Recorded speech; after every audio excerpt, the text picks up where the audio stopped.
안녕하세요. 저의 꼬이고 꼬였던 인생 이야기를 들려드리겠습니다. 저는 3남매 중 막내딸이고 식당을 운영하는 부모님 밑에서 자랐어요. 그런데 다른 집 막둥이와 조금 다른 인생을 살았어요. 오빠 언니는 어릴 적부터 비싼 학원을 다니며 많은 지원을 받았는데 저는 국민학교 저학년 때까지는 집안 청소를 담당했고 고학년 때는 부모님 식당에서 일하며 지냈습니다. 이유가 어찌되었든 저는 부모님께 사랑을 받고 싶어서 시키는 대로 다 하면서 지냈어요. 야, 옥독순! 빨리 테이블 치워. 손님들 기다리잖아. 네, 엄마. 빨리 치울게요. 손님, 잠시만 기다려주세요. 엄마야! 저는 식당 일을 시작하고 몇 달 동안 실수를 많이 했는데 그 중에서도 그릇이나 컵을 많이 떨어뜨렸습니다. 깨지지 않는 재질의 식기라서 훼손되진 않았지만 부모님의 심기를 불편하게 만들었죠. 또 밥그릇을 내동댕이 치네. 너 하기 싫어서 일부러 이러는 거지. 이 기집애가 어디서 못된 것만 배워온 거야? 야, 당장 바닥 치우고 주방에 쌓인 그릇 설거지해. 네, 엄마. 금방 치우고 설거지 할게요. 죄송해요. 저는 실수를 하지 않으려고 노력해도 늘 식당에서 사고를 한 번씩 쳤답니다. 부모님께 도움이 되고 싶었는데 항상 실수를 남발해서 욕을 잔뜩 먹었어요. 오빠 언니와 다르게 성장하는 건 진작부터 알고 있었지만 불만이 있거나 반항하고 싶은 마음은 없었습니다. 왜냐고 물으신다면 부모님의 사랑을 갈구하였기 때문이라고 말씀드리고 싶네요. 또 어릴 때라 시키는 건 당연히 해야 하는 것이라 판단했기 때문에 바보처럼 헤헤 웃으면서 일했네요. 학창시절에도 학교를 다녀오면 식당에서 일하는 건 당연시했습니다.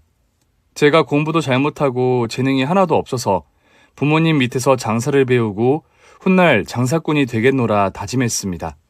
한편 오빠 언니는 명문대에 입학해서 꿈을 향해 달려가는 중이었고 집에 오면 저를 부려먹었어요.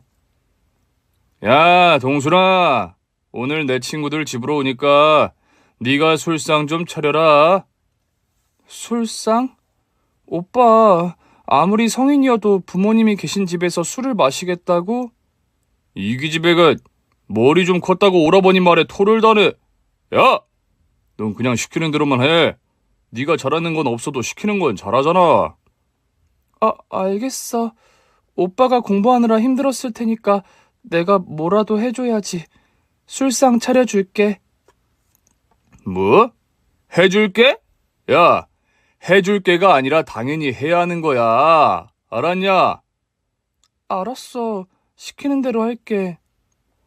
오빠는 부모님이 저에게 하는 어투 그대로 부려먹었고 언니 역시 다를 게 하나 없었습니다. 같은 여자라서 편이 되어주거나 공감해주는 게 있을 것 같은데 오빠보다 언니가 더 심했답니다. 야, 옥독순! 나 오늘 학교 과제 늦게까지 해야 하니까 잠자지 말고 옆에서 심부름해라. 내가 말하는 거 받아 적고 분류하라는 거 정리해. 그리고 틈틈이 간식 대령하고. 알겠냐?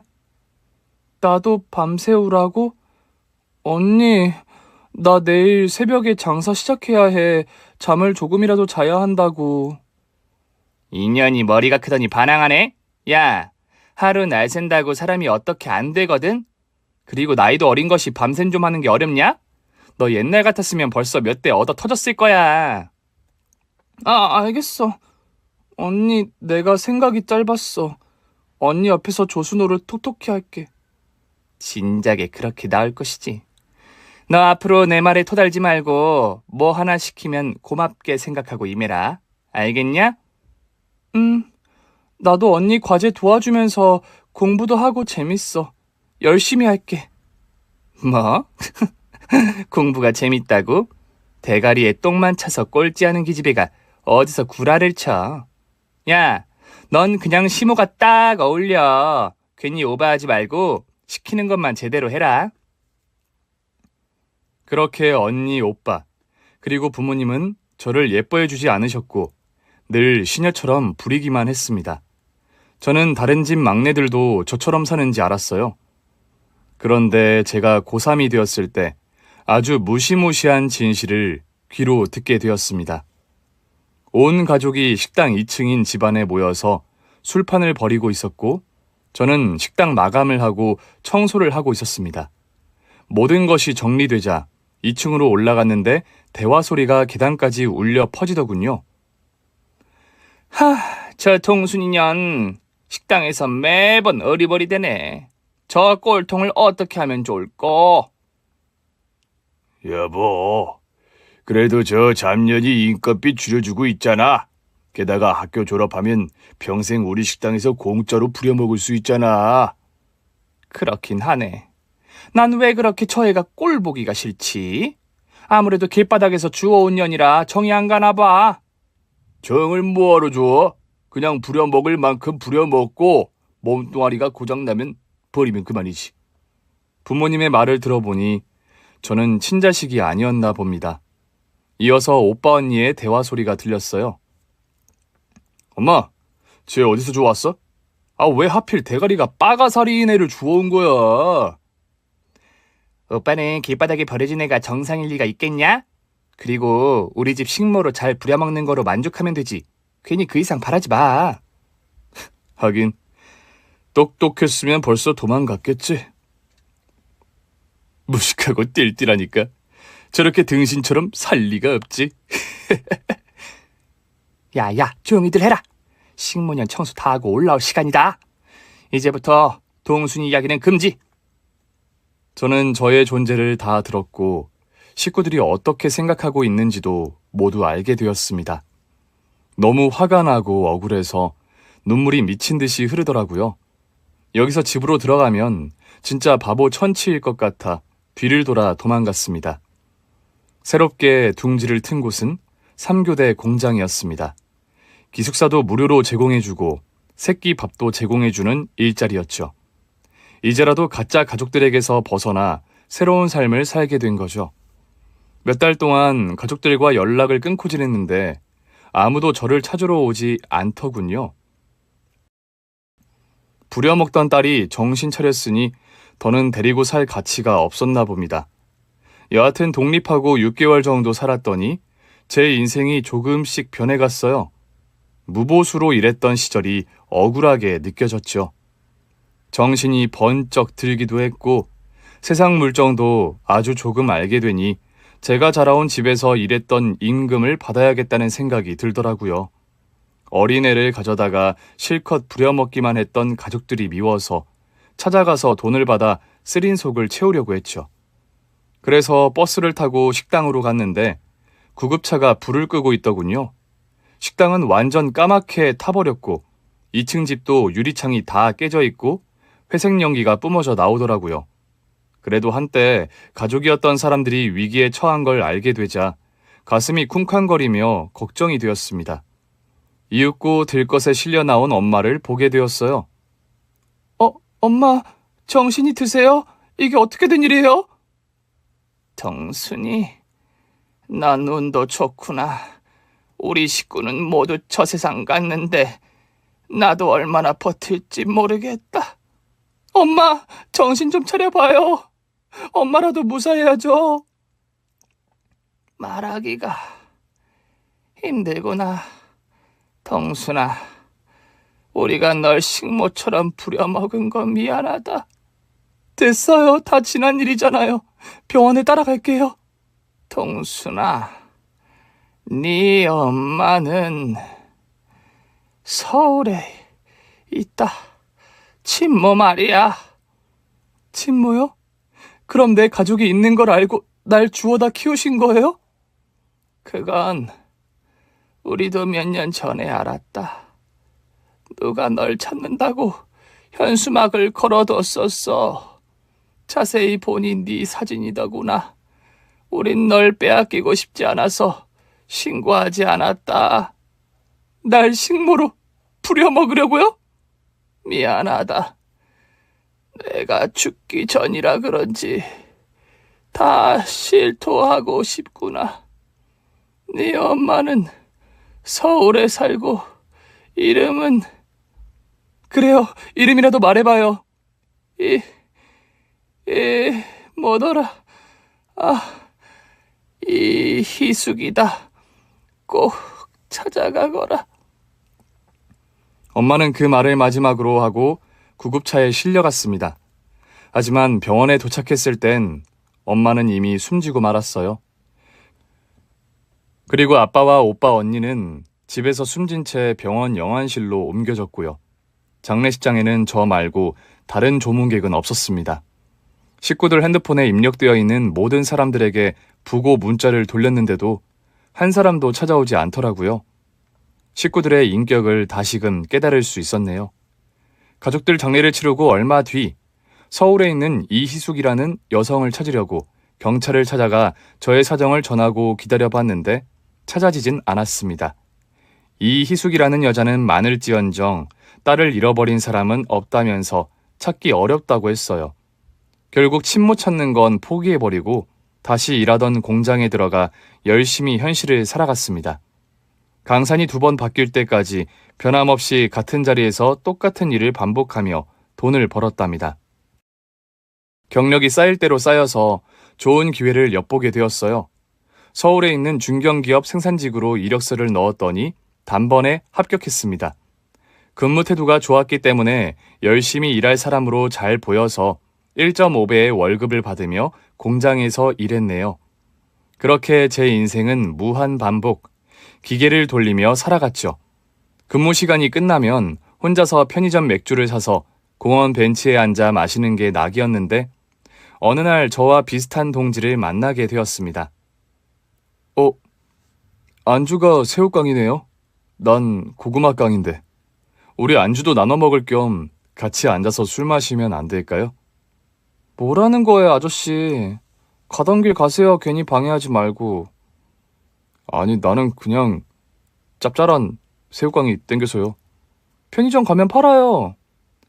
그러지 말고 같이 나눠 먹읍시다. 자자, 옆에 앉을게요. 그 남자는 허락 없이 제 옆에 앉아 과자 봉지를 뜯더군요. 저는 벤치에 전세를 낸 것이 아니어서 그냥 내버려 뒀습니다.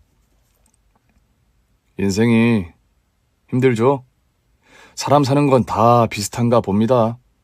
일 끝나고 시원한 맥주 마시면서 스트레스 푸는 것만큼 좋은 것도 없죠. 자, 그러는 의미에서 짠! 새우깡 얻어먹으려고 앉아서 별걸 다 요구하시네요. 그래요, 짠. 됐죠? 이렇게 같이 술도 먹고 안주도 나눠 먹는 것도 인연인데 통성명이나 할까요? 난 이조루라고 해요. 뭐요? 조루요? 아, 이럴 줄 알았어. 내 이름만 들으면 다들 빵빵 터진다니까. 저 이름은 조루이지만 실제로는 아닙니다. 오래가는 에너자이저라고요. 별 얘기를 다 하시네. 그렇다고 칩시다. 아니, 그렇다고 치다니요. 아우, 억울해. 이걸 보여줄 수도 없고 난감하네요. 술 다 마셨으니까 그만 일어날게요. 남은 새우깡 다 드세요. 저 내일도 여기로 오실래요? 제가 내일은 맛동산이랑 쌀과자 사올게요. 혼자서 많이 드세요. 이만 갑니다. 저는 그를 무시해버리고 잊어버렸습니다.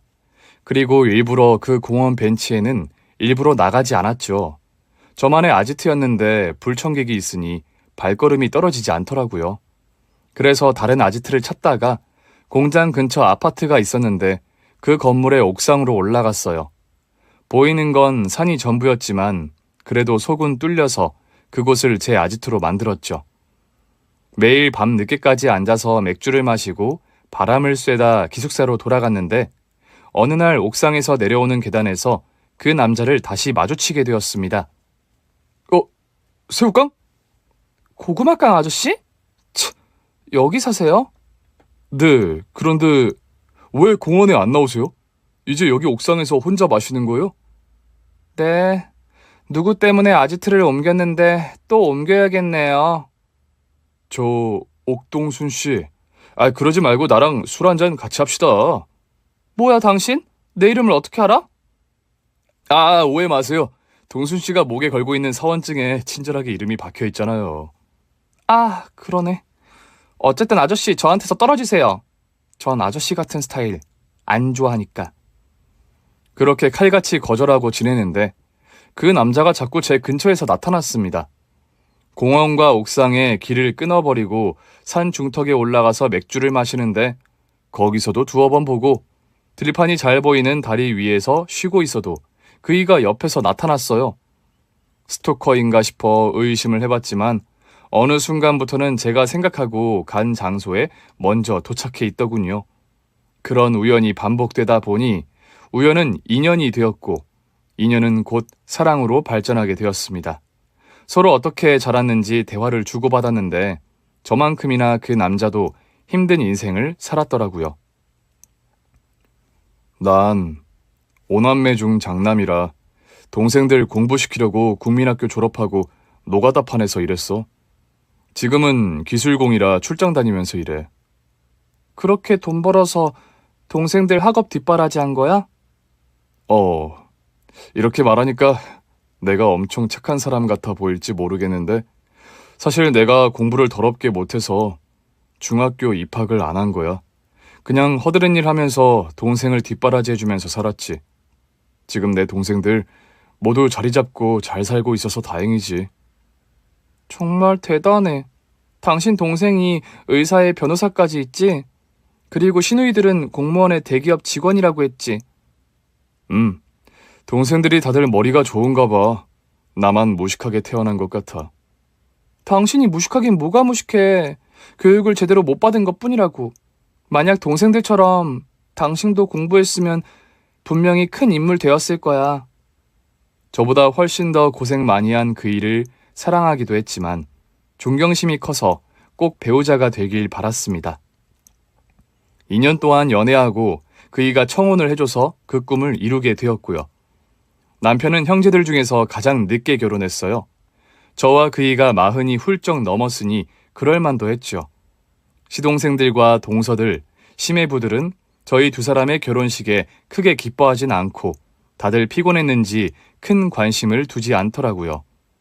시동생들은 남편 덕분에 공부해서 난 사람이 되었으면서 무시하는 태도도 많이 보였습니다. 형, 하객도 별로 없구만 뭐하러 결혼식을 해? 그냥 웨딩 사진만 찍고 말지. 뭐하러 여러 사람 피곤하게 만들어. 하객이 적긴 하지. 그래도 내 아내랑 행진은 해야 하지 않겠냐? 좋은 날 인상 쓰지 말고 형 좀 도와줘라. 그냥 대충 빨리 하고 끝내자. 우리들 모두 바쁜 사람인 거 몰라? 한 시간에 얼마나 버는 줄 모르는 거야? 셋째야, 너까지 왜 그러냐? 오늘 좋은 날이니까 다들 미소 짓고 안에 들어가서 앉아들 있어.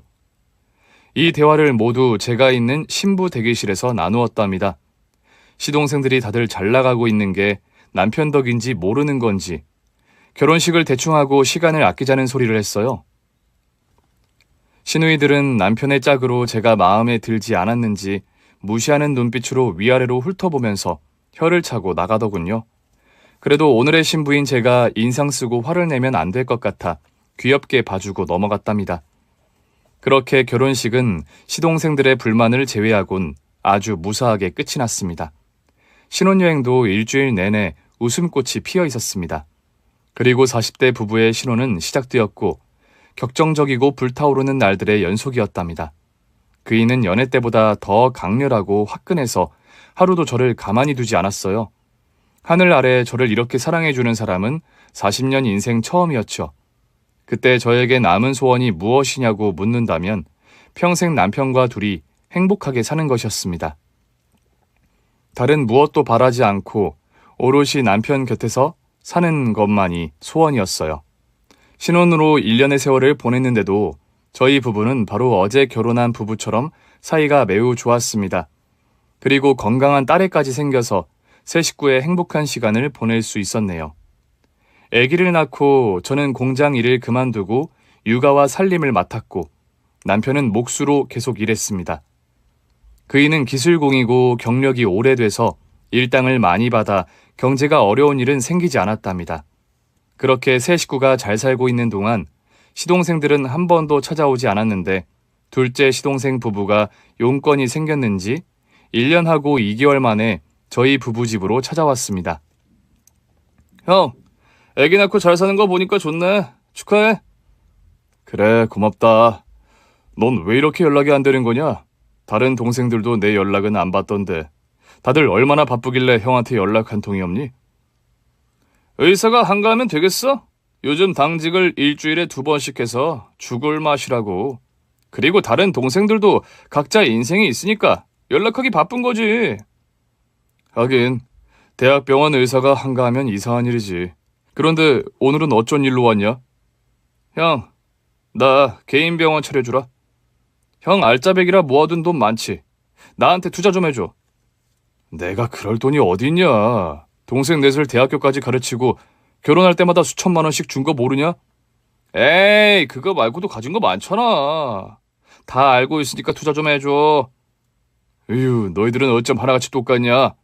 셋째 변호사 하는 동생도 돈 달라고 연락하고 여동생들도 매제들 사업한다고 돈 빌려달라고 하던데 내가 무슨 현금 인축이냐? 달라는 대로 다 뽑아주게? 둘째야, 이 형은 니들 도와줄 형편도 안 되고 이젠 아내가 돈 관리를 하고 있어서 마음대로 못 해준다. 뭐야? 그럼 돈 안 준다고? 하! 이런 씨. 다른 동생들한테는 얼마씩 해줬다며! 근데 왜 나는 한 푼도 안 준다는 거야? 걔들은 내가 결혼하기 전에 와서 받아간 거야. 이제 니들한테 아무것도 해주지 않을 거야. 아니, 줄 것도 없으니까. 돈 이야기하려면 찾아오지 마. 그 말에 시동생은 인상을 팍 쓰면서 동서에게 나가자고 하더군요. 여보, 나가자. 우리 개인 병원은 우리가 알아서 해야겠어. 아, 짜증나. 대학병원 진료보는 거 질려버렸는데 아주버님이 차려주면 안 돼요? 아주버님 알부자인 거 세상 사람이 다 아는데 형제끼리 돕고 살면 안 돼요? 저희가 열심히 벌어서 2년 앞으로 갚을게요. 재수씨, 미안해요. 이젠 제 돈을 제 마음대로 못 씁니다. 그럼 형님한테 허락받으면 되겠네요? 형님, 저랑 쇼핑 가실래요? 제가 머리부터 발끝까지 제대로 변신시켜 드릴게요. 얼른요. 동서, 이러지 마. 이런다고 돈 빌려주지 않으니까. 우리 세 식구가 이사도 가고 먹고 살아야 할 돈이니까 괜히 달라고 하지 마. 동서나 서방님이나 의사인데 뭐가 아쉬워서 여기까지 와서 병원을 차려달라는 거야. 의사 월급이면 조금만 참으면 개인 병원을 차리고도 남잖아. 그 대학병원에서 일하기 싫으니까 찾아왔죠. 그냥 좀 차려줘요. 우리가 돈을 안 갚겠다는 것도 아닌데 치사하게 이렇게 나오실 거예요? 누가 들으면 나랑 내 남편이 큰 잘못을 저지른 줄 알겠네. 이봐 동서, 번지수 잘못 찾아왔어. 우리 두 사람 병원 차려줄 돈도 없고 돈이 있다고 해도 못 줘. 그러자 동서가 고개를 돌리며 낮은 목소리로 짓거리더군요. 아이, 공장 다니던 거지전이 왜 우리 집안에 들어와서 지랄인지. 무식하고 천박한 게 와서 왜 회방을 놓고 지랄이야. 뭐? 동서 방금 뭐라고 했어? 네? 전 아무 말도 안 했는데요. 여보, 우리 그만 가자. 더럽게 치사하게 나오니까 그만 나가자고. 그래, 알았어. 형, 그렇게 사는 거 아니야. 동생이 부탁하러 왔으면 고민이라도 하고 대답해야 하는 거 아니야? 아이고 형수님, 실례했네요. 주도권을 쥐고 계셔서 든든하시겠어요. 그럼 언제 볼지 모르겠지만 그때까지 몸 조심하고 사세요. 시동생 부부는 비꼬는 듯한 말을 떠들고 나가더군요. 저는 첫째 시동생만 이런 줄 알았는데 다른 형제들도 마찬가지였습니다. 제 남편이 몫으로 벌어들인 돈과 재테크를 해서 불린 돈이 많았는데 다들 돈에 눈독 들이고 어떻게든 뜯어가려고 하더군요. 하지만 중심을 잘 잡은 남편과 옆에서 감시하는 제가 있기 때문에 그의 재산을 시동생들에게 주는 일은 일어나지 않았답니다. 그래서 시동생들은 저희 부부 집에 아예 찾아오지도 않았고 연락도 한 통 주지 않더라고요. 남편을 오로지 돈으로만 봐왔던 모양입니다. 어찌되었든 간에 저희 세 식구는 아무런 문제 없이 잘 살고 있었습니다. 딸이 무럭무럭 자라는 걸 보게 되니 사랑스럽기도 하고 저의 어린 시절은 어땠을까 하며 기억을 떠올려 보기도 했네요. 한편 남편은 제 딸이 커가는 걸 보면서 다른 일을 해야겠다고 말했어요. 여보, 나 목수 그만하고 사업을 좀 해볼까? 우리 은혜랑 더 오랜 시간 함께하고 싶기도 하고 돈도 더 많이 벌고 싶어. 그렇다고 사업을? 당신 자신 있어? 자신이야 항상 있었지. 그리고 내가 하는 사업이 목재랑 관련된 일이니까 다 인맥으로 하는 거라 망할 일은 없어. 당신이 하고 싶으면 그렇게 해. 난 언제나 당신을 믿으니까. 결국 남편은 하던 목수일을 그만두고 공사장에 자재를 납품하는 작은 사업을 시작했습니다. 일은 시작하자 많이 생겨서 오전에 배달을 주고 나면 오후부터는 가족끼리 시간을 보낼 수 있었어요. 또 직원까지 고용해 놓았기 때문에 자주 여행을 가기도 했죠. 그런데 이 사업이라는 것이 인맥이 다가 아니더라고요. 물론 남편이 예상을 하고 대비를 해두었는데 문제가 심각해졌답니다. 남편 돈으로 자재를 구매해 공사장에 납품했는데 대금 결제를 미루면서 안 주는 공사업체가 수두룩했답니다. 그러다 공사가 중지되고 관계자들은 사라졌어요. 대금을 받지 못한 공사업체가 여러 군데였고 남편은 대출까지 받은 자재금을 돌려받지 못해 바로 부도를 내고 말았습니다. 남편이 일을 못해서가 아니라 사기꾼 같은 놈들이 공사대금만 처먹고 사라진 것이었으니 그이에게 잘못을 물을 수가 없었습니다. 재산은 마이너스가 되었고 딸은 계속 커가니 가만히 있을 수가 없었어요. 그이는 다시 목수로 돌아갔고 저는 간병인 교육을 받고 간병사로 일하기 시작했습니다. 딸을 돌보고 남는 시간에만 병원에 가서 일했습니다. 거동이 불편한 어르신들을 보살피는 일이 힘들기는 하지만 남편이 하고 있는 일에 비하면 아무것도 아니라는 생각이 들어 힘들다는 내색을 보이지 않고 성실하게 일했습니다. 그러던 중 대학병원에 입원한 할머니의 간병을 맡게 되어 그곳으로 출퇴근하는데 어느 날 병원 3층 복도에서 반갑지 않은 얼굴을 보게 되었습니다. 바로 첫째 동서였죠. 어머, 이게 누구야? 우리한테 돈 빌려주기 싫어서 사업했다가 말아먹은 형님 아니야? 아, 여기가 동서가 일하는 병원이었지? 그래, 마음대로 말해라. 지금은 동서 상대해줄 시간 없으니까 저리 비켜. 누구 마음대로 남의 병실에 들어가려고요? 나 일하러 왔어. 간병인으로 온 거라고 비켜줘. 간병인? 진짜 한심한 일이나 하고 다니네? 사업 망했다더니 이러고 사시네. 형님, 병원에서 나한테 동서라는 말 쓰지 마세요. 반말도 하지 말고. 누가 들으면 의사인 제가 쪽팔리잖아요. 네네, 의사 선생님. 절대 반말하지 않을 테니 그만 비켜주시겠습니까? 저 좀 들어갈게요. 그래, 아줌마. 할머니 똥어 좀 잘 받아주시고 똥 묻은 돈 잘 벌어가세요. 동서가 무시하는 발언을 했지만 거기서 싸워봤자 좋을 게 없으니 조용히 동서를 지나쳐서 저를 부른 병실로 들어가서 할머니 간병을 했습니다. 몇 시간 동안 일을 하고 보호자가 왔을 때 퇴근해서 집으로 돌아갔죠. 이런 일과를 몇 달 동안 했더니 몸이 적응을 해서 피로감이나 스트레스가 쌓이진 않았습니다. 다만 동서와 마주치는 게 조금 껄끄러울 뿐이었죠. 그러던 어느 날 대학병원에 다시 출근했을 때 조금 민망한 상황이 벌어졌습니다. 3층 휴게실에서 여러 사람이 모여서 케이크에 촛불을 끄며 축하 인사를 전하고 있었는데 그 사람들은 모두 저희 시동생, 시누이들과 동서들, 그리고 심해부들이었습니다. 이야기가 새어나오는 걸 들어보니 전문의 동서가 교수로 임명되었나 보더라고요. 그래서 저희 부부를 제외한 시댁 식구들이 병원으로 와서 축하해주고 있던 거죠. 저는 분위기가 끼면 안 될 것 같았지만 그래도 축하는 해주고 싶어서 휴게실에 들어가 동서에게 축하의 말을 전했습니다.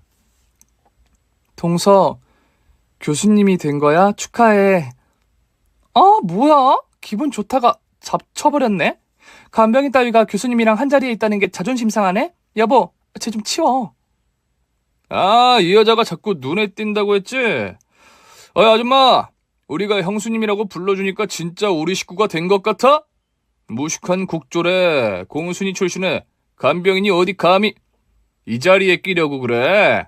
여기 다들 사자의 공무원 대기업 직원들이라고! 당신 같은 어중이 떠중이가 낄 자리가 아니라고. 시동생 부부가 저에게 막말을 하길래 똑같이 하려다가 무시하기로 하고 나가려고 했어요. 그러자 시누이들이 공격하더군요. 저 무식한 년이랑 왜 결혼을 한 거지? 우리 큰오빠 가만 보면 눈깔이 정상이 아닌 것 같아. 전현 때문에 우리가 돈도 못 받아 먹었잖아. 빨대 꽂아서 쪽쪽 싹 빨아먹어야 하는데 전현이 방해가 돼서 못 빨아먹은 게 아쉬워 죽겠다고. 언니, 우리 큰오빠도 국졸이야. 원래 인간은 동족끼리 사귀고 결혼하는 거야. 끼리끼리 잘 만났다고. 그리고 큰오빠가 사업한다고 했을 때 나는 바로 망할 걸 알았어. 국졸머리로 사업을 해서 성공하는 게 더 웃긴 거 아니야? 여하튼 우리가 이제 더 발전했으니까 큰오빠나 전현이나 계속 손절하자고. 우리 집안에 수치심 드는 인간들이니까. 아가씨들, 말이 심하시네요.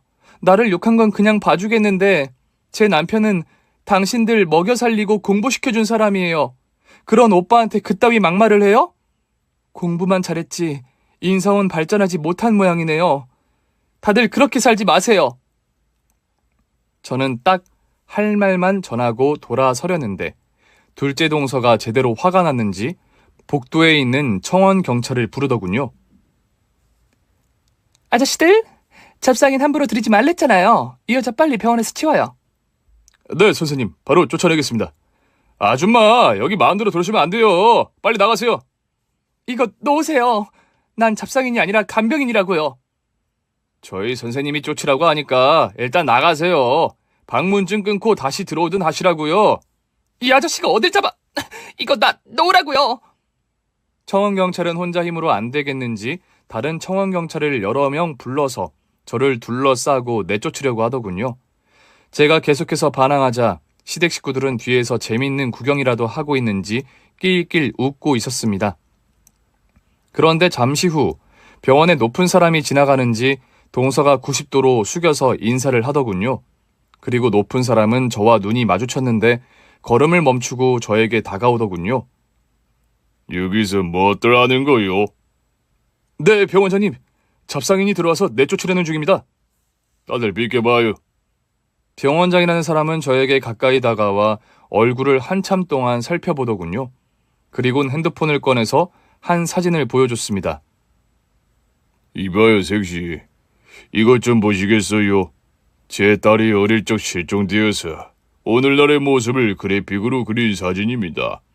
전문가들이 만들어준 얼굴인데 이 색시와 많이 닮았네요. 어머, 정말 그러네요? 아, 마침 제 아들들이 저기 있네요. 얘들아, 박진원 교수, 박연홍 교수, 이리 와보게. 여기 니들 동생과 닮은 여자를 찾았다. 그 말에 온몸에 소름이 돋더군요. 저를 데려다 키운 부모 말고 다른 가족들을 찾게 되는 순간이 온 건가 하고 지레짐작을 했답니다. 이윽고 저의 오빠라는 두 사람은 저를 보고 크게 놀랐어요. 진짜 미용이랑 똑같이 생겼네. 어릴 적 얼굴이 그대로 남아있어요. 아니, 우리가 그렇게 찾았는데 이 병원에서 동생을 찾게 된 건가? 저기요, 이름이 뭡니까? 네? 저는 옥동순이에요. 그럼 우리 동생이 아닌 건가? 아버지, 그냥 닮은 여자 아닌가요? 그래서 저는 가짜 부모님과 살았던 일을 말해줬습니다. 저 부모님이 계시긴 했어요. 오빠 언니도 있었고요. 그런데 저는 그분들의 친가족이 아닌 주워온 딸이라고 했습니다. 친가족은 따로 있을 수 있다고 들었어요. 그럼 친가족에 대해 듣거나 기억나는 게 있나요?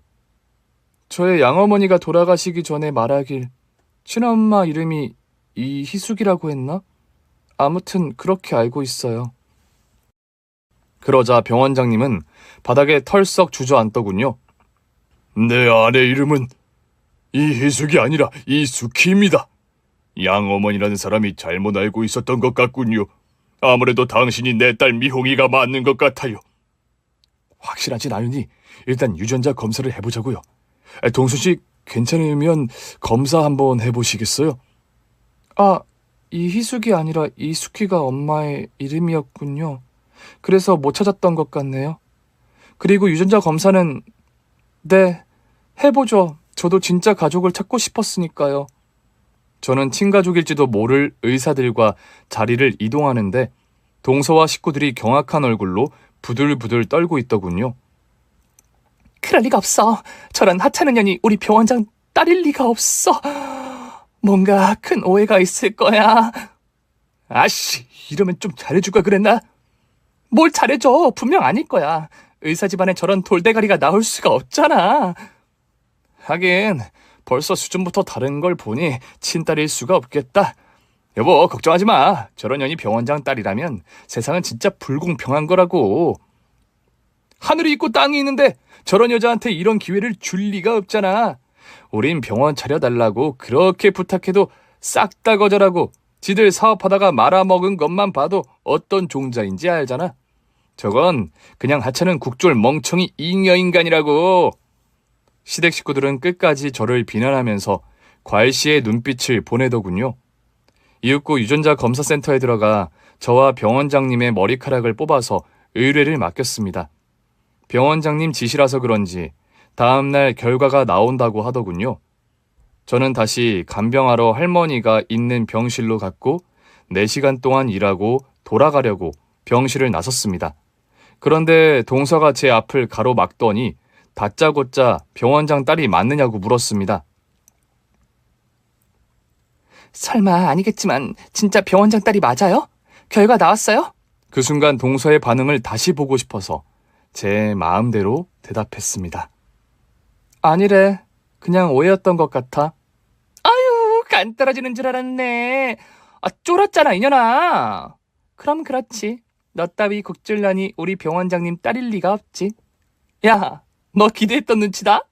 그런데 바랄 걸 바라야지. 무식하고 천박한 네가 우리 병원장의 딸이라고 하면 내가 자괴감이 들어서 교수를 할 수 있겠냐? 동서, 그때 개인 병원 안 차려줘서 이렇게 막대하는 거야? 아니면 그냥 내 존재가 싫어서 이러는 거야? 둘 다야, 이 멍청한 년아. 너나 큰오빠나 등신이자 우리 가족들에게 수치거든. 목수놈이 돈 좀 있을 땐 오빠 대접을 해줬는데 지금은 빈털터리이니 남남으로 사는 거야. 여하튼 병원에서 날 보면 깍듯이 인사해라. 마음에 안 들면 보호자한테 간병인 갈아치우라고 말할 거니까. 그래, 동서. 조언해줘서 고마워. 확실히 알 것 같으니까 시정할게. 저는 아직 나오지도 않은 유전자 결과를 거짓으로 알려주면서 동서의 확실한 마음을 알게 되었고 다른 시댁 식구들의 마음까지도 다 알 수 있었습니다. 그리고 집으로 돌아가 남편에게 시댁 동생들과 인연을 끄는 게 맞느냐고 물었어요. 여보, 당신 동생들 어떻게 생각하고 있어? 뭘 어떻게 생각해? 그것들은 나를 돈으로만 봤어. 내가 사업 망하고 나서는 전화도 안 받아주더라. 그냥 남남이 된 거지. 이럴 줄 알았으면 그것들 뒷바라지를 해주지 말고 나나 챙기면서 살 걸 그랬나 봐. 그렇지. 당신도 정이 떨어져서 남남이 된 거지? 그런데 왜? 무슨 일 있어?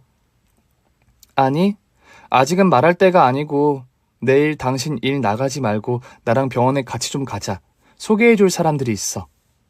저는 유전자 검사 결과를 남편과 같이 듣고 싶어서 목수일을 하루 쉬라고 전했습니다. 다음날 딸애를 안고 남편과 병원으로 찾아가게 되었죠. 그리고 병원장님과 의사 아들 둘과 같이 유전자 센터 앞에서 만났습니다. 저는 간단하게 제 남편과 딸을 소개해줬어요. 이쪽이 제 남편이고 이 천사가 제 딸이에요. 정말 예쁘네요. 내 딸 미홍이랑 반박이네. 결과를 아직 듣진 못했지만 색시가 내 딸인 걸 느낄 수 있어요. 그래도 결과는 기다려봐야죠. 의사 셋은 제 딸의 얼굴을 보며 감탄한 표정을 짓고 있었습니다. 이윽고 센터장이 검사지를 들고 나와 병원장님과 저의 유전자가 99.9% 일치하는 결과를 알게 되었어요. 저의 친부와 오빠들은 바닥에 주저앉고 오열하기 시작했습니다. 미홍이가 맞았어. 우리 딸이 맞았다고. 수십 년 동안 그렇게 찾아다녔는데 드디어 찾았구나. 아버지, 우리 소원이 이루어졌어요. 미용아, 네 아버지 좀 알아들여. 그리고 오빠들도 알아주고. 저는 검사지를 다시 한번 확인하고 주저앉아 있는 아버지의 등을 토닥이며 살며시 안아드렸습니다. 그러자 아버지는 세게 끌어안으며 제 등에 눈물을 적시면서 미안하다고 소리쳤답니다. 네가 어릴 때 갑자기 사라져서 대한민국을 샅샅이 뒤졌다. 그런데도 찾지 못했구나. 미안하다, 미용아. 아니에요. 저를 길에서 주워 몰래 키운 양부모가 잘못한 일이잖아요. 아버지는 잘못이 없습니다. 오빠들도 아무 잘못 없으니까 고개 좀 들어요. 보시다시피 저 결혼해서 딸까지 낳고 잘 살고 있었어요. 그래, 이렇게 잘 커줘서 고맙구나. 우리 손녀 얼굴 좀 다시 보자. 미용이 애기 때랑 똑같아요, 아버지. 미용이 남편도 좀 챙겨줘요. 인상도 좋고 키도 훤칠하니 멋진 남자래요. 매제라고 불러도 되죠? 매제, 우리 미용이랑 잘 살아줘서 고맙습니다. 아닙니다, 형님들. 제가 결혼을 잘했죠. 미홍이가 얼마나 사랑스럽고 좋은 사람인데요. 이게 꿈인지 생시인지 제발 꿈이 아니었으면 좋겠구나. 저는 아버지와 오빠들과 대화를 나누다가 엄마에 대해 물었습니다. 아버지, 엄마는요? 제 친엄마는 어디 계세요? 그분도 보고 싶어요. 그게 말이야. 실은 네가 행방불명이 되면서 충격으로 쓰러져서 병원 생활을 하다가 세상을 떠났다. 자식을 잃어버렸다는 자책감에 오래 버티지 못하고 먼저 하늘로 갔어. 이런 말을 전해서 정말 미안하구나. 아, 돌아가셨군요. 나중에 엄마가 안치된 곳에 데려가 주세요. 이제 딸이 돌아왔으니 편하게 눈 감으시라고 말씀해 드려야겠어요. 저희 식구들은 상봉하고 병원을 돌기 시작했습니다. 아버지가 잃어버린 딸을 찾았다고 자랑하고 싶으셨는지 회진을 돌듯 저희 부부와 딸을 데리고 다니면서 일일이 소개해 주셨습니다. 그러다 동서의 진료실까지 들어가게 되었습니다. 아주버님, 형님, 왜 병원장님이랑 여길? 아, 이 선생, 자네가 우리 사위의 식구라고 했지. 미홍아, 박서방, 둘은 식구들이랑 연을 끊었다고 했지. 어제 막말했다는 동서가 바로 이 선생이라고 했던가. 네, 아빠. 의사가 입에 걸레를 물었는지 쌍소리를 얼마나 많이 하던지. 제 남편 등골에 빨대를 꽂고 빨아먹다가 이제 더는 먹을 게 없어서 지들이 먼저 인연을 끊어버렸어요. 그렇구나. 그럼 나도 이 선생한테 얻을 게 없으니 잘라내야겠구만. 자네 교수로 임명한 건 취소해야겠구만. 대학 총장한테 자네 행실을 다 말해서 발탁시켜야겠어. 그리고 내 병원에서도 그만 물러나야 할 걸세. 그동안 환자들의 컴플레인이 많은 걸 내가 다 눈감아 줬는데 이젠 더 봐주지 말아야겠어. 내 귀한 딸과 사위에게 무식하다고 욕했다면서. 이보게 이 선생, 자네야말로 정말 무식한 인간이야. 기본적인 수술을 제대로 못해서 환자를 위험에 빠뜨린 게 여러 번인데다 진료를 잘못해서 환자를 골로 보낼 뻔했지. 더 이상 내 병원에서 죽치고 앉아있지 말고 당장 일어나서 이 병원에서 나가게. 병원 상대로 고소해도 좋으니까 지금 당장 나가봐. 병원장님, 아니, 사돈어른, 왜 이러세요? 우리 따지고 보면 한 식구인데 이런 식으로 내치는 건 아니죠. 저 교수 되기만을 기다려왔어요. 여기서 물러나면 전 어떡하라고요? 내 딸이랑 원수진 사이니까 나하고도 원수가 된 거야. 자네가 밖에 나가서 의사 생활을 제대로 못하게 막아줄 거야. 의사협회에 자네와 자네 남편이 오지랖 것들과 간병인에게 한 갑질, 또 환자들을 대충 봐주던 것까지 더해서 의사 자격이 없다는 걸 알릴 거야. 그래도 면허 박탈까지는 당하지 않을 거니까 알아서 잘 살아남아 봐. 저의 친부는 동서를 바로 내쫓겠다고 으르렁거렸는데 동서는 이를 받아들이지 못하겠다며 저와 남편에게 사과하겠다고 무릎을 꿇더군요. 형님, 아주버님, 저랑 식구들이 서운하게 한 거 있으면 다 풀어주세요. 우리가 남도 아닌데 이런 식으로 저를 잘라버리는 건 너무하잖아요. 아빠 말씀 들어보니까 동서는 의사 자격이 없는 것 같은데 수술 중에 환자를 골로 보낼 뻔한 게 여러 번이라며 그런 사람한테 메스를 계속 쥐어주면 되겠어? 우리 결정은 끝났으니까 어서 짐 싸서 나가봐. 형님, 진짜 이러시기에요? 죄송하다고, 잘못했다고 사과 드리잖아요.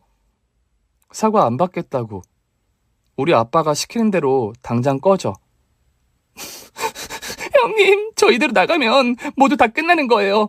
교수 자리도 의사 자리도 물러나야 한다고요. 그럼 개인 병원 차리면 되잖아. 자네 개인 병원 차려달라고 노래를 불렀던 거 기억 안 나나? 원장님이 저를 의사협회에 말하겠다고 하시잖아요. 그 말 한마디에 제 인생이 망하게 된다고요. 그러니 제발 저를 용서하시고 원장님의 화를 풀어주세요. 이렇게 빌잖아요. 너나 내 남편이나 시동생, 시누이, 식구들한테 질려버려서 다 망하든 말든 상관하고 싶지 않아. 더군다나 우리 아빠 병원에 자네 같은 형편없는 의사는 당장 퇴출돼야 해. 형님, 제발 저를 살려주세요. 동서가 아무리 용서를 빌어봤자 소용없었습니다. 저희는 시댁 동생들을 완전히 마음에서 없애버렸거든요. 그래서 결국 동서는 아빠 병원에서 쫓겨나게 되었고 시동생과 개인 병원을 차려서 운영하더군요. 하지만 아빠의 입김으로 그 병원은 개원하고 날파리만 끊어서 1년 조금 지나 폐업했답니다. 아빠 입김에 힘도 있었지만 두 사람이 의사로서 자질이 없었으니 망하는 게 아주 당연한 일이었죠.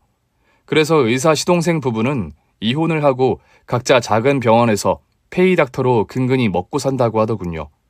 그리고 둘째 변호사 시동생은 로펌 중에서도 조금 후진 곳에서 일하고 있었는데 거기서 인정을 못 받고 있던 중 아빠의 변호사 지인이 그 로펌의 대표여서 가차없이 잘라버렸답니다. 변호사라고 해도 다 같은 변호사가 아니라 사건을 의뢰받지 못해 손가락만 빨다가 이혼당했다고 하더군요. 시동생들은 이혼하고 처량한 삶을 살게 되었고 시누이 부부는 저희 아빠가 건들지도 않았는데 사업이 쫄딱 망해서 가정이 파탄났답니다. 그 소식을 듣고 남편과 꼬시다 잘됐다 하며 후련하게 지내고 있었는데 시동생 둘과 시누이 둘이 저희 집을 찾아왔습니다. 다들 먹고 사는데 힘이 든다며 살려달라며 구걸하러 왔더군요. 형수님, 저 지금 페이닥터 하는데 완전 깡시골에서 일하고 있어요. 월급이 쥐꼬리만 해서 어디 가서 의사라고 말하기도 쪽팔린다고요. 형수님, 사돈 어렵게 말씀 좀 잘 해주셔서 저 다른 큰 병원에 들어가게 도와주세요. 형수님, 저야말로 죽을 맛입니다. 변호사 사무실을 혼자 차려서 하는데 승소율이 낮아서 사람이 없어요. 아무도 찾아오지 않는다고요. 저 좀 대형 로펌 같은 데 취직시켜주시면 안 될까요?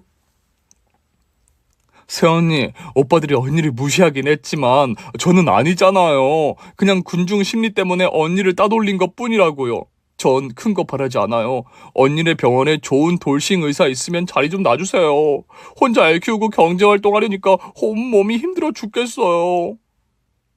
새언니, 저도요. 돌싱 의사 있으면 나 소개해줘요. 나이 많아도 상관없어요. 할아버지 뻘도 만날 의향이 있으니까 소개팅 좀 해주세요. 야, 천물도 위아래가 있어. 내가 먼저 소개받을 거야. 그리고 뭐? 할아버지 뻘도 가능하다고? 너 늙은 새남편 물어서 빨리 저승으로 보내고 재산 빨아먹으려는 거지, 이년아? 넌 나보다 더한 년이야. 지금 찬밥 더운 밥 가릴 때야? 당장 애가 굶어 죽게 생겼는데? 할아버지고 증조할아버지고 다 만나봐야지. 시동생들과 시누이가 살려달라고 구걸하는데 정말 웃기지도 않더군요. 저는 확실하게 생각을 정리하고 대답했습니다. 다들 어려운 상태인가 보네요.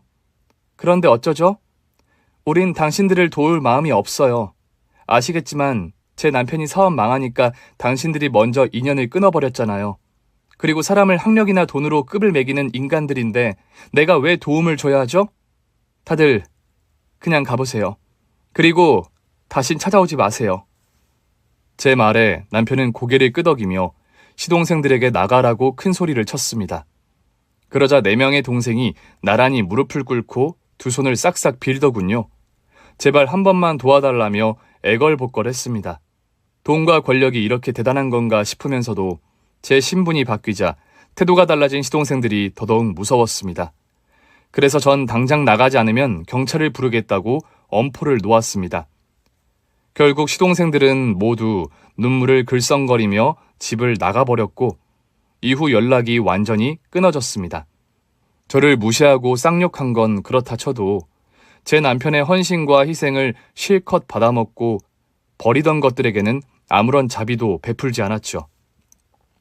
시동생들은 어디서 뭘 하고 사는지 알지 못하고 있는데 아마 전처럼 잘 살고 있지는 못할 겁니다. 그리고 저와 남편, 딸은 궁전 같은 대저택으로 이사했습니다. 아빠가 마련해준 보금자리를 감사히 받기로 했거든요. 또 제 남편은 목수일을 관두고 병원 시설 관리자로 일하기 시작했습니다. 일도 수월하고 기술이 있는 남편이 제대로 운영할 수 있어 꿀보직이라고 하더라고요. 물론 높은 연봉을 받고 있죠.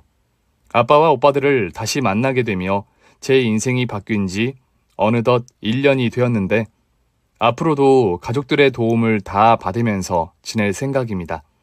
저를 힘들게 부려먹었던 가짜 가족들의 받은 상처를 지금의 가족에게 사랑받으며 치유할 것이고 진정한 가족이 뭔지 제대로 느끼며 지낼 거예요. 제 사연을 글로 적어보니 조금 굴곡이 있어 보이네요. 큰 고생은 하지 않았지만 나름 사연감으로 적어도 괜찮겠죠? 그럼 저는 여기서 글을 줄이고 물러가겠습니다. 요즘 다들 힘든 시기인데 가족을 보시며 잘 버텨주시길 바랍니다. 마지막까지 들어주셔서 감사합니다. 안녕히 계세요. 오늘 준비한 사연은 여기까지입니다. 재미있게 들으셨다면 구독과 좋아요, 알림 설정까지 눌러주세요. 그럼 저는 다음 사연으로 찾아뵐게요. 오늘도 건강하고 행복하세요.